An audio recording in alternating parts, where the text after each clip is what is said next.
Hello students, welcome back to the Pritam's classes. तो आज हम आ चुके हैं क्लास 10 के पॉलिटिक्स के साथ, जिसमें हम पहला चैप्टर पढ़ेंगे पावर शेयरिंग। हम आगे जाएं इससे पहले एक्सप्लेन करेंगे कि what is power sharing. Power sharing is a way of reducing conflicts among different social groups. Power sharing एक तरीका है जिसकी सहायता से अलग अलग सोशल ग्रुप्स में क्रिएट होने वाले कॉन्फ्लिक्ट्स को कम किया जा सकता है या खत्म किया जा सकता है। लेकिन ये एक डेफिनेशन पावर शेयरिंग को समझने के लिए काफी नहीं है।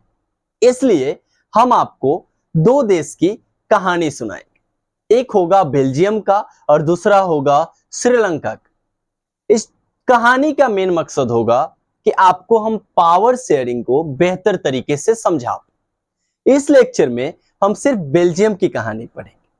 अगले लेक्चर में श्रीलंका की कहानी आपको मिलेगी। बेल्जियम एक छोटा सा देश है यूरोप में। इतना छोटा कि अगर एरिया से कंपेयर करो तो हमारा जो एक स्टेट है हरियाणा, उससे भी छोटा पड़ जाए।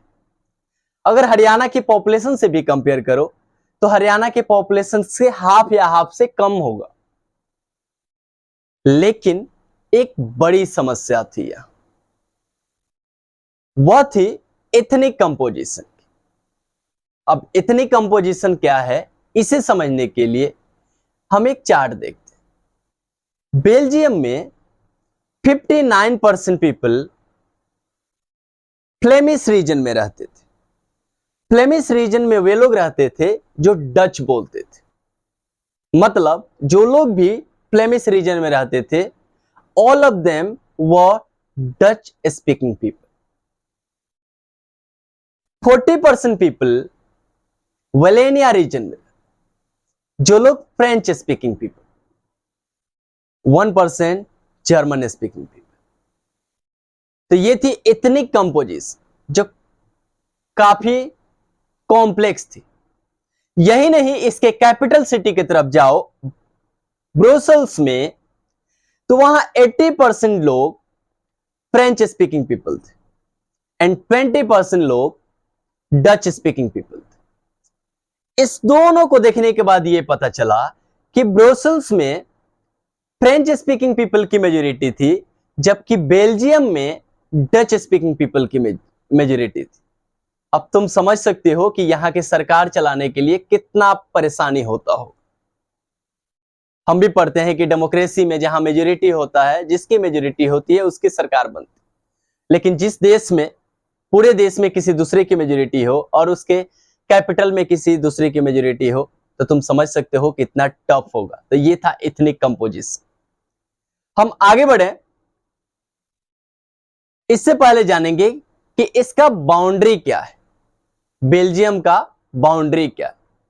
तो बेल्जियम की बाउंड्री के अब जानेंगे कि France, Netherlands, Luxembourg and Germany, यह है बेल्जियम की बाउंड्री।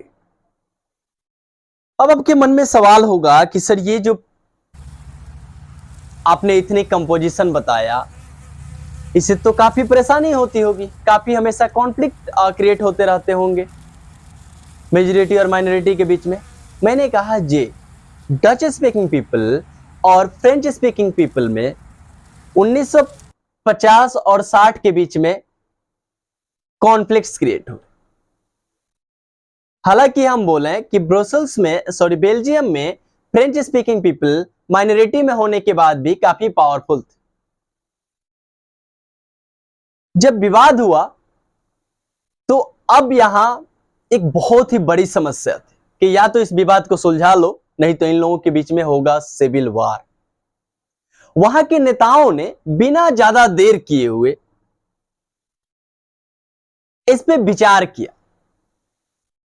वे लोग आगे बढ़े और आगे बढ़कर इस कॉन्फ्लिक्ट्स को निपटाने के लिए कि इस विवाद को जल्दी खत्म किया जाए, 1970 टू 1993 के बीच में उन लोगों ने वहां के संविधान को 4 बार अमेंड कर दिया। You know why?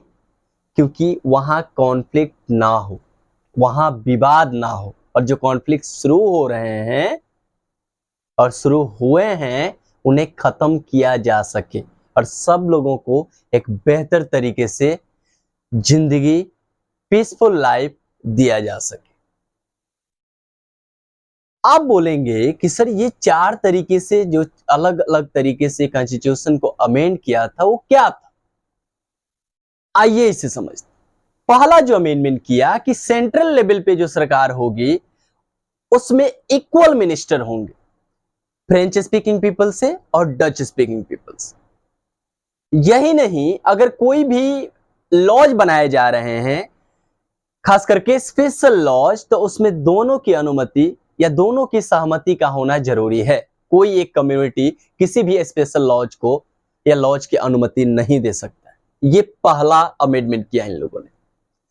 दूसरी अमेंडमेंट जो इन लोगों के द्वारा की गई कि बहुत सारे पावर सेंट्रल गवर्नमेंट से लेके स्टेट गवर्नमेंट को दे दी गई और ये कहा गया कि वह स्टेट गवर्नमेंट सेंट्रल गवर्नमेंट के अधीन काम नहीं करेगी। तीसरा जो अमेंडमेंट किया वो ये किया कि ब्रसेल्स में एक सेपरेट गवर्नमेंट बनाएगा और उसमें दोनों कम्युनिटीज के इक्वल रिप्रेजेंटेटिव लाए गए।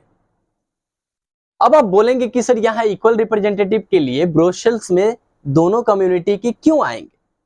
तो इसलिए आएंगे क्योंकि सेंट्रल गवर्नमेंट में भी दोनों कम्युनिटीज के लोग पार्टिसिपेट किए थे या मेंबर्स, इक्वल मेंबर्स सिलेक्ट किए गए।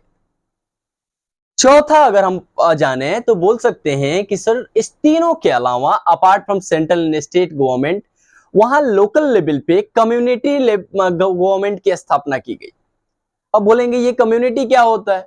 तो फ्रेंच स्पीकिंग पीपल के रहने वाले लोग चाहे मेजोरिटी में हो या माइनॉरिटी में हो वहां अपनी कम्युनिटी गवर्नमेंट बनाएंगे।